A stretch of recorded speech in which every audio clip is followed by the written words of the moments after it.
we put our research team to work. This was the ultimate project. We wanted them to pore over every play from every game, doing a whole lot of math in the process. They've assembled for you the top 10 game-changing plays from the 2012 NFL season. And here we go. Jags trailing the Vikings by 5 under 30 seconds to play. 16% chance of winning until Galbert finds Shorts on the right side for a great catch. Touchdown increases the Jags' chances of winning to 85 or 87%, but remarkably, they lost. Wow. They lost that game. Number 2, Colts trailing the Lions by 5. 4 seconds to go, 4th and 10. It's a 7% chance at victory, but Andrew Luck finds Donnie Avery, and you know the deal. The game is over, so they have a 100% chance of winning. As Wilson scrambles to keep it alive. The game's final play is a Wilson loft to the end zone, which is fought for by Tate with Jennings simultaneous. Who has it? Who they give it to? Touchdown! The Seahawks have won! The controversial TD, a game changer on so many levels this year, increased the Seahawks' chances of winning that game from 3% to 100%.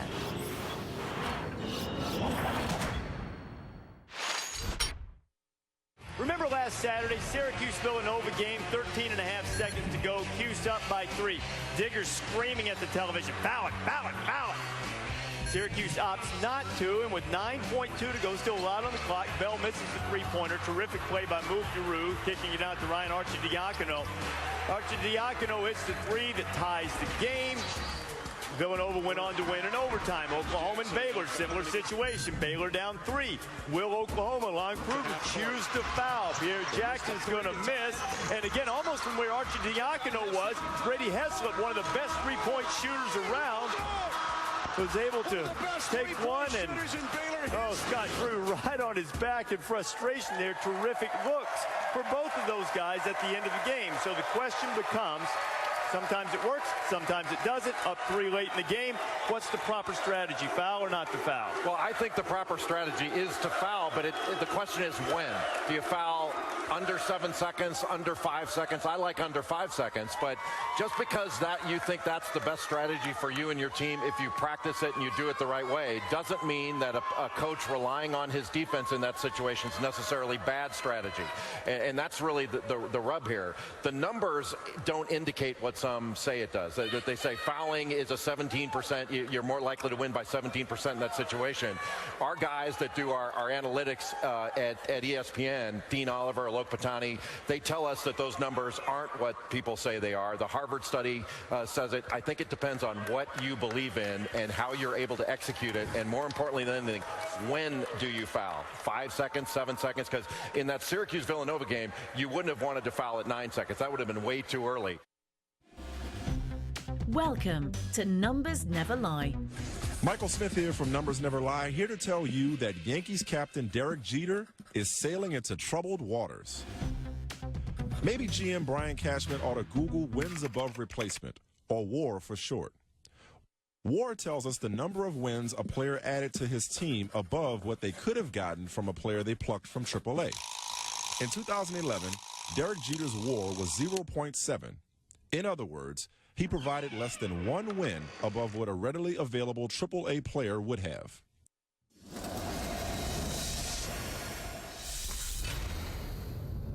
Brook Lopez, Nets 24-11 with him, 2-5 without him. Yep. He's the 4th leading player in player efficiency rating. LeBron, Kevin Durant, Chris Paul, and Brook Lopez. Samsung Next Level win shares. That is a statistic that quantifies a player's overall impact on his team's winning, taking into account box score stats in the context of offensive and defensive performance. Surprisingly, heading into tonight's big game, LeBron James trails Kevin Durant slightly in that stat this season. LeBron has led the NBA in win shares in each of the past 4 seasons. Cristiano Ronaldo was all over the place. He had 14 touches on the right third of the field, as you can see on the right, compared to a total of 4 touches on the right third in Portugal's first 3 games. Lo cierto es que para el Real Madrid significa muchísimo este partido, porque la Liga ya se le ha escapado, porque le queda también la Copa, pero nada es seguro en ese torneo. Según el Soccer Power Index, el partido casi que lo tiene ganado el Real Madrid con cerca de un 69% de probabilidades de ganárselo al Manchester United este miércoles. We talked about the IBM Insight Center and the first serves. Is there a place where Azarenka getting more first serves in would lead to her likely winning the set? The target was 59%. She did it 91% of the time in the opening set. When you talk about BPI, that's something we're starting to hear a lot more of. What exactly makes that so important? You know, it goes deeper and it goes wider with the data. I think it's a better predictor of how teams are going to perform in the NCAA tournament. ESPN has done a tremendous job of breaking down all the numbers in a pretty simple and easy to understand way. And bottom line is you got a handsaw or you got a chainsaw. The RPI is more like the handsaw. The BPI is more like a chainsaw. It cuts deep and fast. I love it. You're talking about bubble teams right here. We've got the Atlantic 10 BPI rankings, which is the Basketball Power Index that ESPN has created. You see the top 4 teams right there, VCU, St. Louis, Butler, LaSalle, are all projected in right now by Joe Lunardi. Look at Dayton's BPI score, however. Ranked very high in terms of the numbers, and the close losses, Mike, have really put them at a high number. Temple, Charlotte, Xavier on the outside looking in. All right, here's a little look at the rankings comparison of this BPI versus RPI. Amazingly, their RPI is 123, the BPI is 54. It's half that. Yeah, the BPI takes into consideration close losses, and they weigh it differently than the RPI does. So their BPI at Dayton is going to look a lot better. There have been 2 teams that have been the most consistent in the Basketball Power Index as far as a variance against other teams. One of them's Grambling because they've lost every game. The other's Indiana. And I think Indiana's the best half-court defensive team. All right, and number 1, the biggest play in the last 10 Super Bowls, Eli to Plexico in Super Bowl 42. Less than a minute ago, the Giants need a TD to beat the Pats, and Eli hits Burris in the end zone, increasing the Giants' odds to win the game by 47%. Hugh, did you think the Giants had a chance to beat the undefeated? I didn't think they had a chance, but I know that's not the number 1 play. They had one that was bigger to hit, the ball in the head. What are you talking about? Who would you rather have, Tom Brady or Peyton Manning? You say Tom Brady, you say Peyton Manning. I say Tom Brady, even though I just saw that it's Manning right here. Both quarterbacks have a nearly identical total QBR this season, but when you adjust QBR to take defenses faced into consideration, Manning's QBR is 8.7 points better. QBR is the most important stat in pro football. Brady's is number 2, Rodgers is number 5. Colin Kaepernick is still being underrated because even though you can poke holes in him and say he's so raw and such, even though it's his second year, but he is a rookie starting quarterback, that he will be the difference for a Green Bay win. I disagree. I trust him. I especially trust him at home. I trust him because he wound up with the 3rd best QBR in football at 76.8. It's 0.3 of a point behind Tom Brady's QBR. And again, I trust QBR. It does tell all about a quarterback. The greatest quarterback stat out there, the one that is most telling. QBR.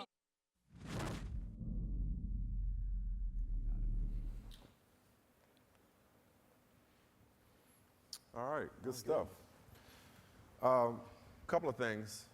Obviously, you guys all know that the E in ESPN stands for entertainment, but for the purpose of this conversation, I think it also stands for education. And as you can see by that video, one of the things we are committed to is also educating our viewer, our reader, our fans.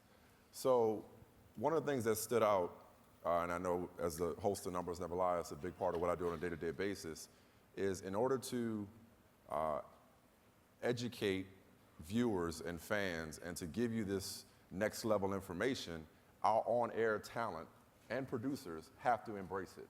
And not just embrace it, but also understand it. So Dean, starting with you as the Dean, I'm sure you've heard that a million times, but starting with you, give us an idea what the process is of explaining to on-air talent, producers, educating them so that they can incorporate it into their shows and do it properly so that the fans and viewers can understand it and appreciate it. I think a lot of times you start with the stories that they already know how to tell. I think, for instance, we talked a little bit about BPI in there, and BPI is a power rating, and power ratings have been out there before. RPI exists. That conversation already is there. So if you can take that conversation and introduce them to why you can make it a smarter conversation, a deeper conversation, that always helps because they already know how to to say some of those things. And I think a lot of times when we're listening to you guys on the air, when we're listening to analysts, we'll hear something they say, and if we see a good way to augment their point, to get deeper, to be more specific with the numbers, that's a good way to present it to them. If you're starting with something that they won't buy, it doesn't work as well. Well, I mean, you see Skip going hard for total QBR. Right. I embrace analytics. Jay Billis, he happens to be a lawyer, so he knows how to explain things anyway. Jay Billis clearly was, buying into some of the advanced analytics in terms of following up three and that sort of thing. How much do you see that our on-air talent is receptive, Dean, to actually, hearing what you guys have to say, especially when it's a former player or a former coach? I think it's highly variable. I think I like there's a Hugh Douglas clip in there. There's a couple of them actually, but the one with the win probability in the Super Bowl, we put that in there because he kind of says, yeah, that wasn't even the biggest play. It's okay for him to say that. I think it's actually useful for him to say that. It would be nice if we could have, at that time, and it's difficult to do it in any situation, to say, you're saying that was the biggest play, the helmet catch. It was a big play because the win probability, if we could quantify, and we probably can if we took the time, during that play, Eli Manning almost got sacked. So the win probability for them went way down. And then he came out of it miraculously. Then he's thrown a Hail Mary, and you're subjectively looking. There's no way this is going to be complete. And then he kind of catches it. You're not actually sure whether he catches it. So your own win probability goes up and down. So when I hear Hugh saying that, it's not a bad thing. He's authentic. He's talking about what he knows. I think what we're trying to do and what we're trying to build up is having a little bit of that ability to play off them, to add a little bit more depth. Hugh can be who Hugh is. He's great. We just want to add a little bit more. Alok, you're my go-to guy. Obviously, Jay Billis is. Jay gave you the shout-out, which was cool. I come down to you, all the time, ask you questions. Hey, am I right about this? What do you think about this? How do I incorporate analytics in my presentation? So you're an awesome resource. How much do talent and producers embrace what you bring to the table and try to incorporate the information that you have into their programming? Or is it still a bit of a struggle to get people to buy what you're selling? It's definitely a struggle. Some things are less of a struggle than others. There's kind of this inherent, quarterback rating, like, oh, I can watch the quarterback and I can tell if he's good or not, or how good he is, and I can rank him, or they trust someone, one of our former coaches who watches quarterbacks. So that's kind of the default. So if we have a rating system and they're like, well, does it take into account this? Does it take into account that? So once you say, oh no, it takes into account that, 6 yards on 3rd and 5 is better than 6 yards on 3rd and 8. And then they start to listen, and then you kind of get them in, and then you start telling them, okay, what kind of stories can I tell with this sort of information? So I think an easier sell, it was something like the win probability, because you can get those top 10 plays. We do top 10s all the time on SportsCenter. Here's a different way to do it that's objective. You don't even have to have someone to rank them. We have it in our database. We can pull it out. Here are the top 10 plays. We have great video people, obviously. You put video to that place. Our anchors do a good job, like, oh, this was a really fun play. And it turns into like a really interesting segment for the viewers. So that stuff is sort of easier, the quarterback ratings, the basketball power index, because there's biases already coming in. That's where you kind of have to overcome it. Mike, you have thoughts?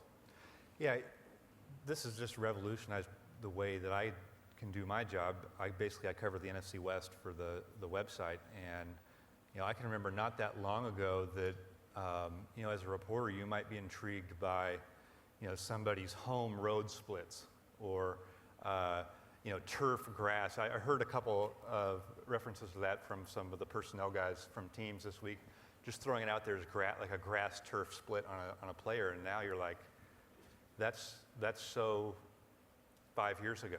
And now what happens is we can dial up and see that Russell Wilson holds the ball for 3.64 seconds before releasing the pass. And you say, okay, well, who cares about that? Well, when somebody asks me to evaluate the wide receivers for the Seahawks, I can take account into my mind that they may have a significant greater amount of time to get open.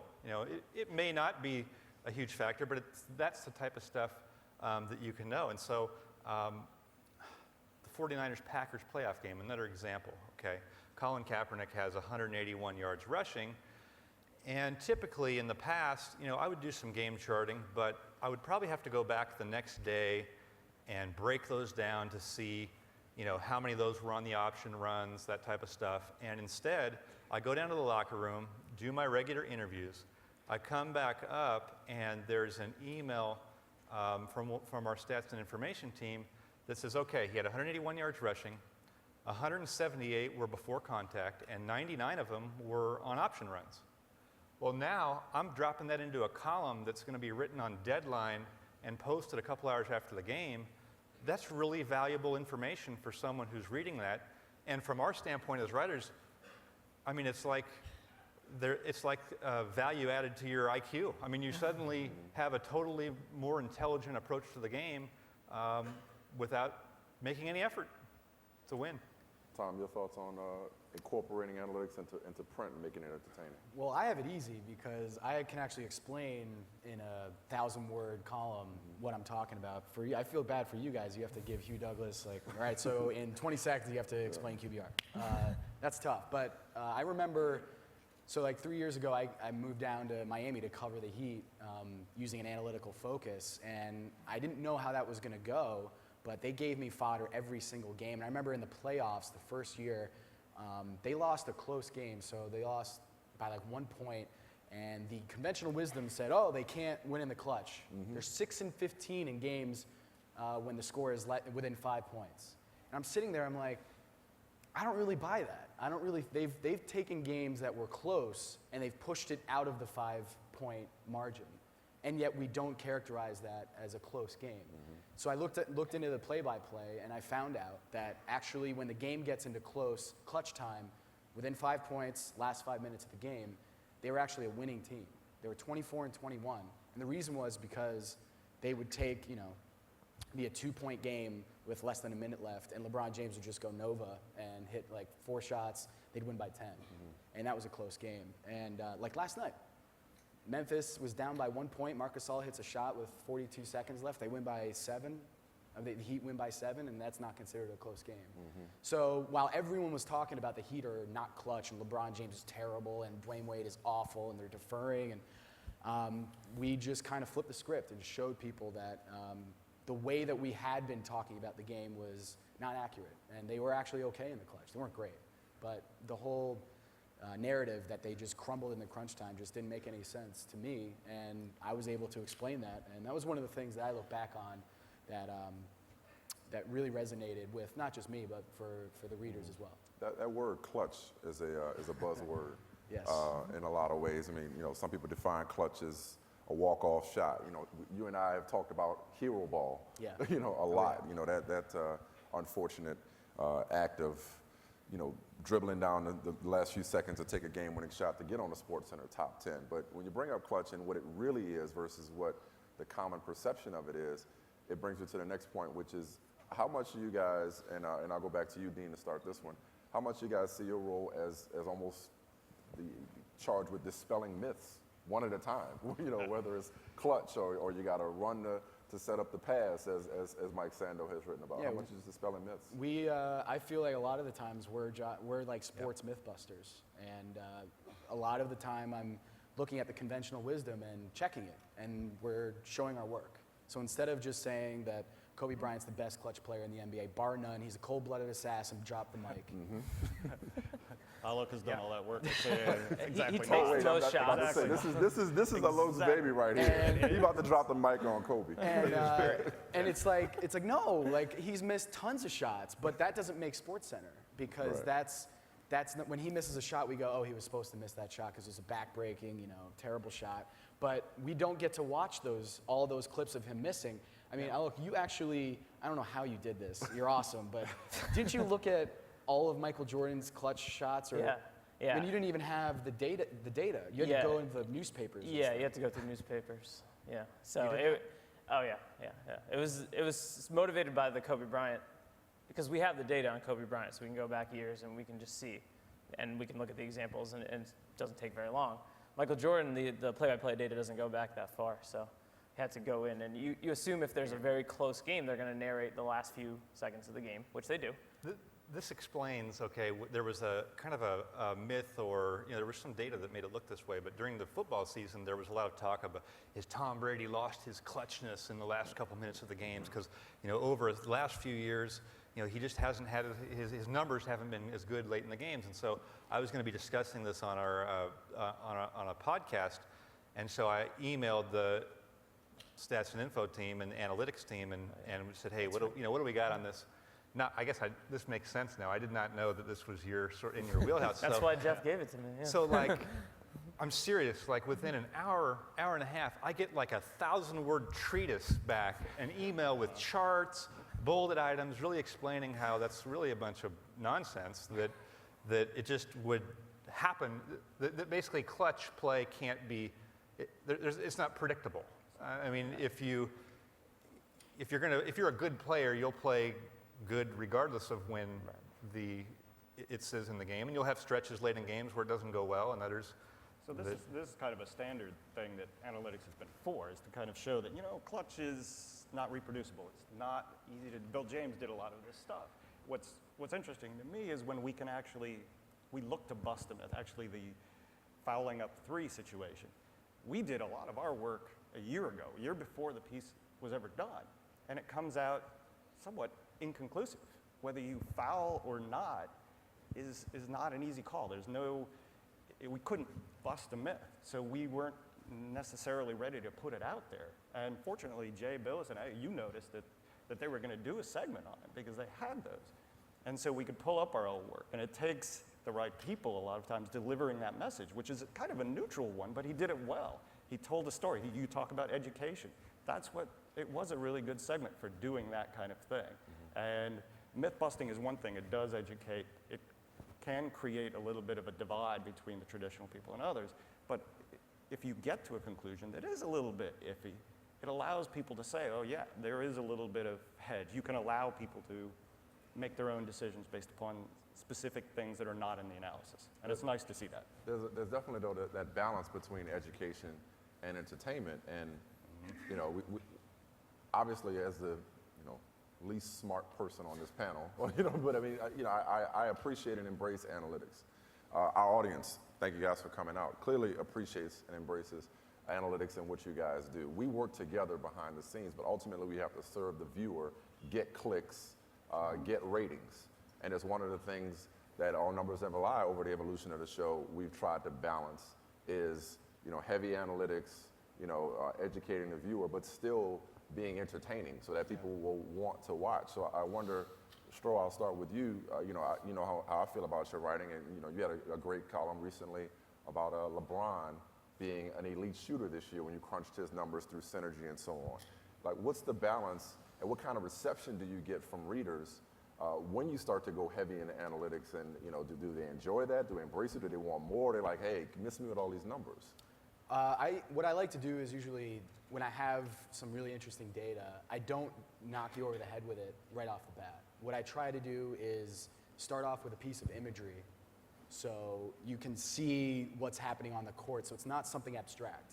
So if I'm talking about LeBron's jumper, maybe I'll start off saying Paul George was in his face late in the fourth quarter, and he drove to the corner and he rose up and drained the three, and fans can retrieve that in their head. And they're like, okay, yeah, I remember LeBron hitting a shot. And then I go into the data, and then they're like, oh yeah, he is hitting a lot of jumpers, and you compare him to Kevin Durant, Kobe Bryant, and then it starts becoming real. What I find is when you throw people numbers and you just stick them against the wall, people don't really, they're not receptive to that. And so what you want to do is relate it back to the court, and so that they can actually see that this is something that's, a lot of people think that stats are just made up out of thin air, but really they're just an accounting of what's going on the court. Right. And so I've had people, when I started writing in Miami, I had other writers who had been on that beat, that territory for years, and they were very territorial. And they said, you're writing about stats, this is horrible, you're killing the game, blah, blah, blah. And I'm like, all right, well then a few weeks later, they're using the same stats that I was using. Because they realize that this is a totally new way of looking at the game and sometimes more accurate. So I had a lot of resistance at first, but when you kind of relate it back to the court and what's happening on what they're watching, I think people really respond. Just like the Kobe Bryant stuff. If we had video of Kobe Bryant missing a ton of shots, I think people would be more receptive to it. But on the flip, but you got a lot of people that say, and Mike, especially in football, I know what I see.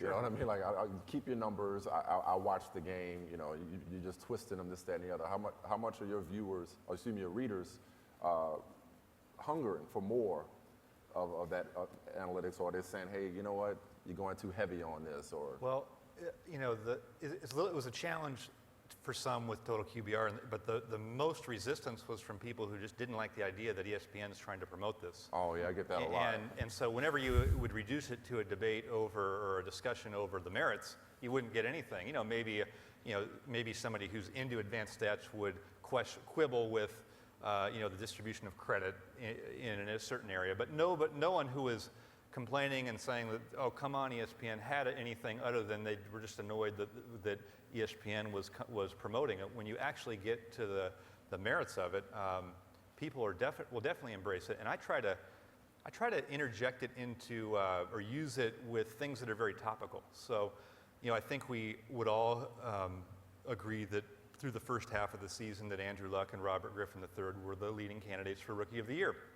And as the season went along, you know, Russell Wilson was doing better and better, but I think there was a lot of stuff built into people's heads, especially, you know, Seattle's kind of known as Southern Alaska in the NFL. People don't see the games. And so I was able at one point, just kind of stumbled into this. I didn't know what the results would be, but I noticed that Luck and Wilson had 8 common opponents, which in the NFL, you like that. I mean, we would love to have 80 common opponents, but, you know, with 16 games, we'll take 8. So, okay, we dialed up the 2 against 8 common opponents, and Russell Wilson had 17 touchdown passes and 1 interception against those 8 teams, and Andrew Luck was 14 and 13. Well, that doesn't mean that Wilson should be the Rookie of the Year. I mean, you know, 20 more pass attempts per game for Andrew Luck. It's a different challenge for him, but it added something to the conversation and stirred a lot of discussion, and I think we walked away having, you know, QBR was a component of that too, having used analytics to get to the bottom of something. Another favorite one of mine is the idea of, oh, he's going against 8-man fronts. Well, that doesn't really matter if you have 9 blockers, right? I mean, that's one of those things that sounds good and was probably a great stat 5 years ago, but if you're playing in an offense that uses 2 backs and 2 tight ends all the time, you would love to see 8-man fronts. And so, like, you heard that a lot with Adrian Peterson. He's going against a lot of 8-man fronts. Yes, but if you looked at the number of times that the defenders in the box outnumbered the available blockers, it was not a huge staggering percentage. Well, that's what's important to me. That's the tool we should be using. And so those are a couple of examples of some of the stuff I think that we have that can advance the conversation. And Mike is doing a really good job exposing a lot of the stuff that we don't necessarily have time. We built QBR. We're building a college version of QBR. We're building breaking news. Yes, we're building a lot of these things, and it's hard to expose every aspect of it. We're counting on these guys to take some of this while we move on to build the next thing a lot of times. And there's a lot of splits. I mean, we're talking about splits on QBR. We're talking about, fundamentally though, what is winning a game? And we're trying to build a lot of the analytical tools for what really wins a game, because that is the basic sports story, right? That's what wins. And so we're trying to put those components in there and allow them to come out so that you can break them down. You can really tell that story better. One of the tough things for people about QBR is that quarterbacks get blamed for a portion of the sacks. That's been a huge thing. And yet I can remember when quarterback hits first became sort of a pseudo stat in the box score, and it was not reliable at all because you'd have someone in one press box counting every time that's a quarterback hit. But I was paying attention to this, and I remember interviewing Mike Sherman when he got the job at Houston. He was down there to be the coordinator, and Matt Schaub had taken like 1,000, or not Matt Schaub, David Carr had taken like 1,000 sacks, you know, and so when Schaub came in, it had gone way down, and I remember asking him about that, and what did you do with your line and this type of stuff, and he's like, the sacks are on the quarterback. What are you talking about? I mean, sure, if you had a horrible line, but the quarterback determines whether you're going to get out of that. So for somebody like Aaron Rodgers, that's a great trade-off because he'll take a lot of sacks, among the most in the league, but he's going to make a ton of plays too. For somebody like Alex Smith, those sacks could explain why in 2011 his QBR was well below average, even though he had a passer rating that said that he was a Pro Bowl caliber player. Very, very helpful to see that and see how those types of things impact the way we view a player. Somebody like Jay Cutler, I mean, his QBR over a 5-year period is average. Right. Well, doesn't mean it's 100% right, but to me, I want to know that information because, okay, what should we be looking at? Because I think most people would say he deserves a lot of money. You touched on something earlier, and I told you I get that a lot as well. Anytime we bring up QBR, people roll their eyes. You know, like we embrace it internally. They don't roll their eyes at passer rating. Exactly, and nobody could explain either one. You know, nobody could explain how you come up with passer rating or how we came up with total QBR. But it's not yet mainstream. It's dismissed often as an ESPN thing that we're pushing and that me, Tom, Mike, are told to push onto our viewers or readers. How are we going about trying to further establish the credibility of this all-encompassing statistic, Dean? Well, part of it is just having the name out there, and when people hear it, and eventually you're going to hear a point it makes your point for you, and that's where Skip Bayless is up there. Yes, he's using a lot of his using QBR to make some of these points, but pushing it out there is just to get it part of the language, batting average, on-base percentage, all the baseball things. Just takes they're time. now part of that language. And that's what you're trying to build up is a language of familiarity. The people who've been in the sport for a long time, it may not have been part of their language, and you have to walk them through it a little bit. Some are earlier adopters, and some of them won't ever adopt it. But it's not a bad thing. I think there's also the language that the coaches have. Having been in the NBA for a long time, and you listen to play calls, they have a language that is encompassing very complex concepts themselves. And do we bring that to the broadcast? Sometimes. Sometimes Jeff Van Gundy will talk about a white defense or a 5 and these kinds of, and he has to explain it then too. What's the difference there? We can explain QBR. You can explain what whiting is and that sort of thing too. It's a terminology, and if you want to know how the game is played, if you want to know what it takes to win, there is a little bit of overhead. And 10% or 20% are going to adopt it quickly. Others are going to take a little bit of time. I think it's the one thing is explaining it to the people who work at ESPN who are former players and coaches. That's similar to what you hear at this conference. People talking about how do I explain it to a decision maker on a team. We also have a different challenge, and the bigger challenge is to explain it to fans. And I think it's different because the coaches are like, well, does it take into account this? You know, that's where they go. The fans are just kind of like, oh, my quarterback's number 1? This is a great system, you know, like, this is the best system ever. Or yeah, so they don't like, you know, the 49ers fans probably don't like it because it had Alex Smith lower, but Peyton Manning fans liked it or something like that. So the key is, like, what question are you trying to answer? QBR is trying to answer who has been the most, you know, best, most efficient quarterback. You know, before QBR, if I want to answer that question, I'm like, oh, well, here's his completion percentage, here's this, and then like those are numbers that people understand, but you don't have an idea of how to put all that together. Plus, it doesn't take into account all the stuff that QBR does. So it's trying to reach this audience by like starting with something very complicated, put it out on one scale that everyone kind of can grasp. So it is to serve the fans. That is the goal. You know, we want to take into account what the analysts are taking into account, but the end goal is this is to help you. I think something that could be really helpful here would be to, I think if people could look at games the way QBR does, which is that there are expected points associated with every play for offense or defense. For example, if you have the ball at your own 1-yard line, the defense is more likely to score next. You would rather have that than you'd rather be on defense. Yeah, you'd rather be on defense in that situation. So if you understand that from a play-to-play situation that how many points the offense and defense are expected to score changes, and the decisions coaches make or players make directly play into that. Absolutely.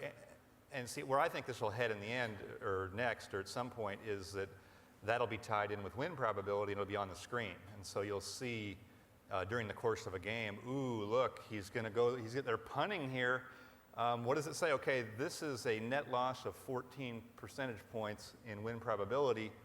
Going to have some explaining to do after the game. Yep. And suddenly now that coach is going to pay attention because the criticism is so many decisions are made to insulate yourself from criticism. So now you can criticize them on a higher level. So if you bring expected points into it, that's kind of where it's at for understanding it.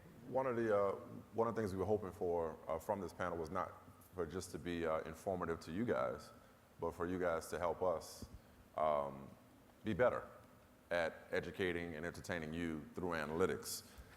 So we got a couple of good questions, I think, if you guys are down with kind of incorporating some questions into the conversation. Yep. This one caught my eye because it kind of hit home. Remember when Never Lie first started? Those of you remember? You know, we had an asterisk after Never. I think that's self-explanatory. Not everybody quite picked up on that. You know, it was like, well, what's the asterisk for? Well, that's because numbers, it depends on what story you're trying to tell. So this question I thought was pretty apropos. Question is, has it become a selective stat picking error? For every 2 stats that say one thing, you can find 3 stats that tell the opposite story if you dig deep enough. Like, we can manipulate stats. So in other words, Tom, do you find that if you're writing a statistic, an article that says LeBron's an elite shooter, with all the homework you've done, you find people kind of coming back at you and saying, well, you're just doing it to kind of create a narrative. I don't believe this. I think you're just trying to suck up to LeBron or what have you, or I got a counter stat for you. Right. Well, part of the what we're trying to do is just give facts. And if I say when LeBron catches a ball and shoots it, he's better than Steve Novak, Stephen Curry, all these guys. I don't know what to do with that other than like, this is amazing. Like, right. We look at his 41% three-point percentage, and a lot of those shots are being contested, but when he off the dribble, so these are tougher shots. So you might not think he's one of the best three-point shooters in the league, but when you distill it down to just your standard catch and shoot, he's superb. And when you present those facts, it goes back to what Alex said. You have to remember what's the question you're asking. And so yes, you can throw like 3 different stats on the other side, but you might be changing the question. And so if we're asking ourselves, is LeBron James an elite three-point shooter or an elite jump shooter, I can throw out a bunch of different statistics that show that he is in these settings. But there's a translation issue here too. You're going from the words into the numbers. One of my favorite examples is he an important player? And because what is an important? Is he a difference maker? Yeah, because it implies that not only that they're good, presumably, but also that you can do something about it. And that's kind of the question of importance. If LeBron's always here, well, how important is he? Because no matter what you do, he's there. But that's where there's this difficulty in translating from the words into the numbers, and people can cherry pick. I think I will also say too, having been working for a team, when you work for a team, you care very much about getting that right, because you don't want to draft the wrong player, you don't want to make the wrong trade, you don't want to sign someone for too much or too little. Right. In the media, you want to be right. Yeah, you want your opinion to be right. Yeah, and you want entertainment, like you say. I mean, there are ways to discuss importance in different ways, or who is good, and greatness. So, and if you bring out all those, that's a lot of our job, is to bring out all of those. Even if there may be a better way to combine it all, but having people discuss it is very useful for us. Alok, one of my favorite projects that you worked on, is Alok and I don't sit too far from each other. Like, we're kind of in the same building, a few steps away. The Andrew Luck RG3 comparison that ended up being picked up, I think, by the New York Times as well. This is when RG3, and he finished with great numbers, Rookie of the Year, obviously, but he had his traditional stats, passer rating, yards per attempt, everything was off the charts in his favor against Andrew Luck. But then, based on the advanced analytics, Luck was attempting a higher degree of difficulty and was actually the more efficient runner. Hard to believe, though, that may be for a lot of people with the naked eye. But that was something that kind of flipped the script a little bit. Yeah, so get back to the question on like cherry picking. I actually hate that. I hate cherry picking stats. The reason it has to be done from our perspective is we're constantly with QBR and other stats, we're kind of battling the traditional. If I say Peyton Manning's the best, people are challenging on maybe Tom, but it's not that controversial. At the time when the QBR had Andrew Luck, a little bit ahead of RG3, that was extremely controversial because of what the basic stats said. So then I have to cherry pick the argument to support Andrew Luck when in reality, like RG3 was a better passer. But what I was showing, or with the help of a lot of people in our group, it wasn't just me.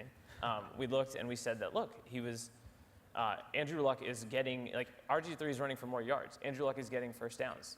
RG3 is fumbling on some of these runs, and it's not necessarily being fumbled away to the other team, but his teammates are recovering it. Should he get credit for that? That sort of stuff. So there I have to cherry pick just to explain the whole, people aren't just going to take QBR at face value. Then you have to say, all right, well, what are they most disagreeing with, and how can we pick the numbers, the situations, the examples that will convince them otherwise? Big difference between cherry picking and misleading. Exactly. Yeah. So we're not trying to just pick both sides. I'm just trying to be like, okay, I think this is what you think, so here's how I'll respond to that. And a lot of it is we're just giving a more complete picture. Some people just throw one stat out and then, but you're also forgetting about this, like the fumbles thing. I was just thinking like, oh yeah, that's another way to look at it. Yeah, and it's all in QBR. So if you trust QBR, I don't have to explain to you. But a lot of people don't, so I do. Dean, speaking of QBR, you mentioned, there's another question, is what's the next QBR? You kind of teased us a little bit earlier with what's next. You mentioned a college QBR. What are some of the next steps for our analytics team that you can share? We are working on a college version of QBR. In the NFL, of course, it's a much smaller subset of teams. You have 32 teams. We can actually track the games on weekends in great detail. On the college side, it's a little more difficult. We do track a lot for some of the more prominent teams. So we're putting that together with a college version of QBR with the intent of not only talking about the college game and who are better quarterbacks, and quarterbacks by this metric, as we look at it, have become more important in the college game, but also to look at potentially the draft value of these guys. Drafting quarterbacks, after we did the NFL QBR special, Ron Jaworski came up to me and said, I can't wait to see a college version, because they know how hard it is to draft quarterbacks, and we've seen a lot of that recently. We're also, the other thing that we are working on essentially at the same time is a college football power index as we go out of the BCS era into the playoff situation. We want to have a power index or a way of describing who's good, who has a resume that is deserving of being in that playoffs, but also who's the best team. In this year, we look at Notre Dame. They had a resume that certainly deserving of playing in a final game, but everybody knew that they were not as good as Alabama. And we want to be able to have a power index that lends to that conversation, that allows people to quantify what they're subjectively thinking. So those are the big steps we're heading on. What would you guys like to see us, in terms of on-air talent, but also in terms of production, do better to better visually share this information? I mean, we're very proud of our whiteboard at Numbers Never Lie. That's been a big hit. SportsCenter obviously does a lot of where this top 10 win percentage swings, or a lot of different elements that SportsCenter use. Samsung Next Level is another example. But just from your observations, what can we do better to take the visual aspect to the next level and make it entertaining but also easily digestible? That's a major struggle. Hello? Yeah, I mean, a lot of that goes with stuff that's been discussed at this conference, data visualization and that sort of element. I think a lot of it, when we talk about things like these scrambles or Kobe missing shots, like sometimes we just show the numbers, and it is a push and pull with the producers who don't have limited time. But if you want to show, like, oh, here are 5 of the missed shots that you probably forgot, or here are big plays for a guy's QBR that maybe you didn't think were big. So I think video is key to all. Like, anytime we try to sell something to TV, having worked as a researcher on shows, I try to use that and be like, okay, how would we put the best video to this? And obviously the top win probability plays, that just works so perfectly. Other places it doesn't, but we can supplement that. So I think video is big. Data visualization is sort of oncoming. Some of those things are a little bit you know, it's like a shot chart is simple, but if you want to do something that really tells a story, it's not immediate. You kind of have to give that time as well. So we're studying what people like the New York Times guys have done to try to build that in some complex concepts. They're helping us by dealing with other complex concepts. And if we can build things that may work in print, that's one thing. And you do get that time to look at it. Doing the stuff for you guys, I think the whiteboard is really effective. And we've also talked about animations, things where you can do touch screens to highlight certain aspects of maybe an infographic that's on there, because what you guys do does have to go pretty fast.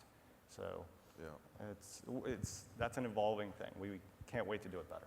I love heat maps or anything that gives me color, makes the numbers come alive. And if anyone wants to get into sports analytics or whatever, I would try to learn from other sports. So if you're a really big baseball fan, don't just put the blinders on with baseball.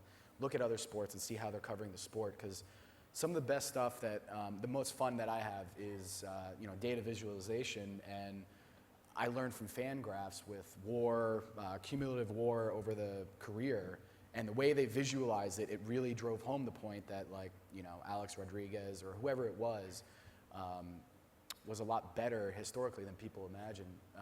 And so I did that with some of the all-time scoring leaders in the NBA, and I did the same cumulative graph, and it was visually, you could grasp that some guys, Kobe Bryant, LeBron James are on pace, potentially, if they go until they're 50 years old, to beat Kareem. And that tells a story, and that's what you want to do, is have data visualization come alive, stats or analytics come alive with data visualization. And you guys can show video, but online, at least for the NBA, we can't show video. And that's, well, we can in short clips, and it's complicated, but some of the stuff I would really like to show video clips, but just rights issues, it makes it tough for some of us in print. I think what also helps is we have 3,000 people here at this conference. If you can tell us, too, things that you would like to see, because we get feedback from a variety of different people, and sometimes the feedback you get is they don't like it. And if you like it, that's great for us to hear, because we have a lot of things we want to do, and if we can support it by the fans saying they want it, it's great. You guys ever feel guilty? And here's what I mean by that, because there's a couple of... What? That was for shock value. So, because a couple of questions. It's interesting. We talked about being myth busters earlier, okay? Do you ever get any feedback from those who feel like analytics takes away from the story of sports? Does analytics as a myth busters, I'm going to stop saying that word altogether, does it take the magic out of sports? In other words,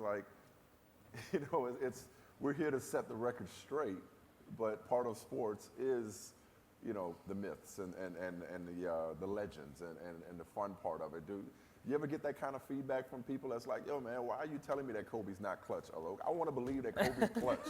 Why are you telling me this? Yeah, I don't. No, I don't feel guilty about that, if that's what you're asking. I think in some cases it can help.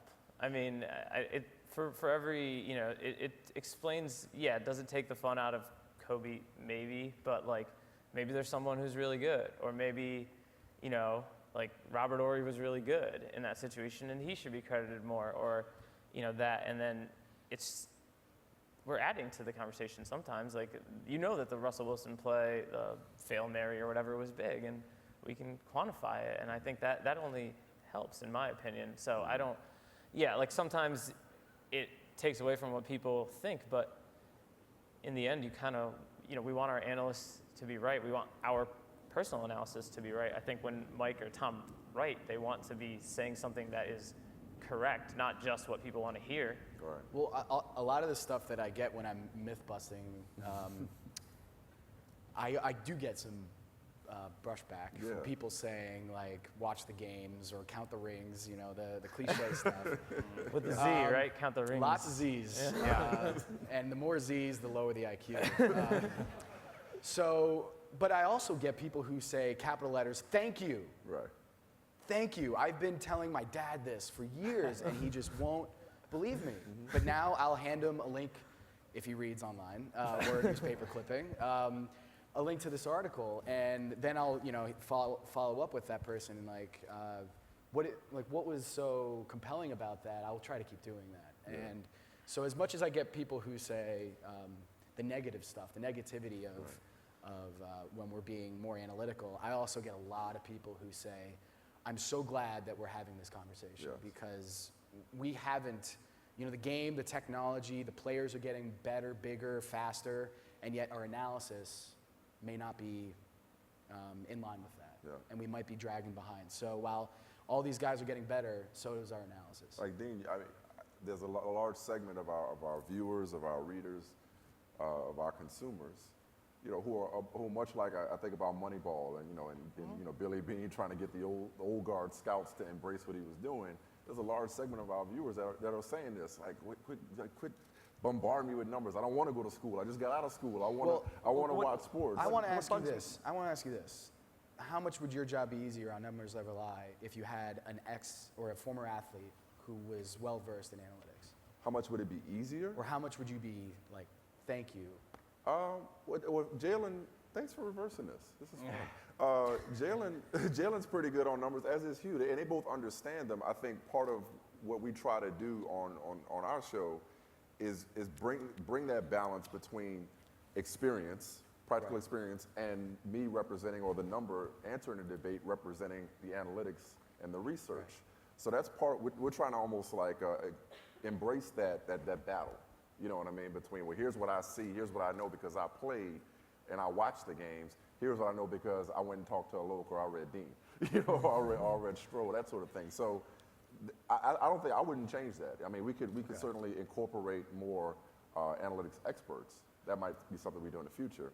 But that'd be fun. I wouldn't say we need an athlete who is all in on analytics. You know what I mean? That would kind of take away from what we're trying to create. But that said, there are still people who come at me and say, how dare you, you know, say this, Jalen played or Hugh played, or, you know, you don't know what you're talking about, take your numbers and go somewhere. They played the game. You big nerd, yeah, you know what I mean? So do we just, Dean, I'm saying, do we just forget about those people, or are there ways you're still trying to incorporate numbers and make them more appealing to that segment of the population? Yeah, I think we are making them more appealing to that segment of the population. I think as they understand the game their own way, as they see these numbers get introduced, I think they will get there. I've never felt guilty about using analytics the right way. I have felt guilty when I see things kind of getting misplayed or twisted. Right. That's what you don't like, because okay, that's someone who either doesn't understand it or they're lying with statistics intentionally. Is that a big issue for us at ESPN that you notice? That a lot of it's misrepresented? I think some of it is, there are times where we feel like you've done a segment that, I don't know if we wanted to go there. I think, we did a segment on Alex Smith or something right before he got hurt and how high his QBR was. Yeah, that was I think it played it up a little bit more than I would have twisted the truth. You know, as a matter of fact, I remember, I think you put me in check on something. This is when I was, because one of the things you were kind enough to do when we first started Numbers Never Lie, we had like almost an impromptu, you know, class on a lot of the advanced analytics. And I think one time I tried to, don't laugh at me for those of you who know this, I think once I tried to add 2 player efficiency ratings, and you were like, Dean is gonna kill you. You were like, don't ever do that again. I'm like, I don't understand. Why can't I just add these 2 guys together? And it's like, no, do not do that. Yeah. So that's like a math error. I don't actually consider that bad, you know, because you wouldn't know, and then I told you, and then you knew. Right. It's more of the twisting of the numbers that I find, like, that we talked about. So, like, you have to, there's a lot of language, like Dean says, around, like, just because the guy has the highest QBR, like, that doesn't mean he's going to be the best quarterback. So, like, that, what is it measuring and what is it not measuring, I guess, is where we kind of have to do it. And you know, there has to be receptiveness to analysts to understand that, like, you know, one college football power index will say Notre Dame is the best resume, and the other one will say Alabama is the best team tomorrow on the field. So there's language there, but we have to overcome that by talking to them. Alok and I have talked about what exactly is sports analytics, and it was a useful conversation. We talk about it's a process. It's not just QBR. QBR is a result of the analytics process, and it's a process of getting at the truth of sports and winning. kind of using numbers in that process. There is a thought process that's very subjective, but then we use the numbers to try to get at what is objective, and that is what we're really trying to do. I really liked what Tom Tango did with When Probably Added, because Tom Tango, for those who know, is a sabermetrics like god, and I remember when he described as win percentage is really just fan emotion. So when you look at a graph of win percentage, he just said that is your emotions quantified. And you're feeling really good up here when you're 90%, and then it drops, plummets down to like 5%. And you can actually see your heart sink. And that was really telling to me, was a lot of these analytics that we do is really just tying our emotions to what we're watching and quantifying that. So that's what I try to do a lot, is try to relate it to emotions or visually, because we're not pulling these numbers out of thin air. We're actually taking them from the game. So it's something to keep in mind, is that a lot of these things that we're quantifying is stuff that already happens. We just have never looked at it in that way. I got the signal for 5 minutes left. This has flown by for me. I hope it's flying by for you guys as well. Do you guys have any final thoughts? I might open it up to anybody who wants to step to the mic with some questions for a couple of minutes. You guys have any final thoughts y'all want to share? Anybody want to come up and ask a question at the microphone that I may not have gotten to? I apologize if I didn't get to everybody's. I got a question. Is my mic on? My mic on? There you go. How you doing? Speaking of the devil. Hey, hey, man, the dude beside you, Mike, better watch your mouth talking about the athletes and numbers. So, Michael, no, I'm just kidding, dog. Just play. That's just. So, Mike, this question for Michael Smith. Uh-oh. How do you keep the analytics and the questions that you're asking, you know, all these numbers and everything, how do you keep it entertaining while you're doing your show? Well, thankfully, I have you, Hugh. You damn right. Say it again. I have you beside me to keep it entertaining. I think I know how to keep it in context, I think, and to understand that it's a piece. It's not the end-all, be-all. I think as much work as you guys put into it, you all realize it's not the end-all, be-all for sports conversation or sports information. So at the end of it all, we're all fans. I just want to be more informed. I just want to be educated. I still have my opinions. I can still be as entertaining as I can possibly be, but I try to just incorporate the analytics, incorporate the statistics into my presentation as best as possible. Same thing, I mean, we're not, trying to reinvent the wheel here, just trying to make people smarter. I mean, I wrote something the other day about Doug Collins loves statistics, but when you bring up analytics, he just like freaks out. Wait, how does that work? He loves like points per in the game paint. and the regular basic statistics. Like he loves citing numbers, but this goes back to what he was talking about. Everyone talks about numbers, right? But when you tag like sabermetrics to it or analytics or advanced stats, people kind of freak out. But really, numbers are a part of our conversation already. Right. We're just trying to elevate that conversation and throw a new way Analytics to look. have changed the relationship of points to winning. Right. For a long time, Doug would cite points as a correlation with winning, and analytics finds that, well, it may not correlate as much, and that's the part that gets a little bit uncomfortable for some people.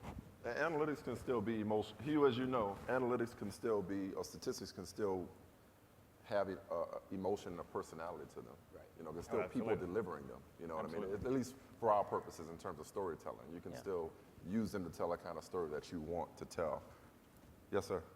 As more and more data gets collected and analytics continue to become more complicated, how do you continue, I guess, to keep that accessible for people? Dean? How do we keep the data accessible? How do we keep the analytics accessible? As a writer, I'm more talking along the lines.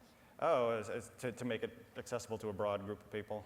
I think it does come down to really telling that story, understanding the question. You mentioned the question. What is the question at the start? And that question will open up different avenues. And a lot of times they've been subjective, as that data allows you to talk about those things. We're not sure how we're going to use like the optical data to tell a lot of those stories yet. We're learning that.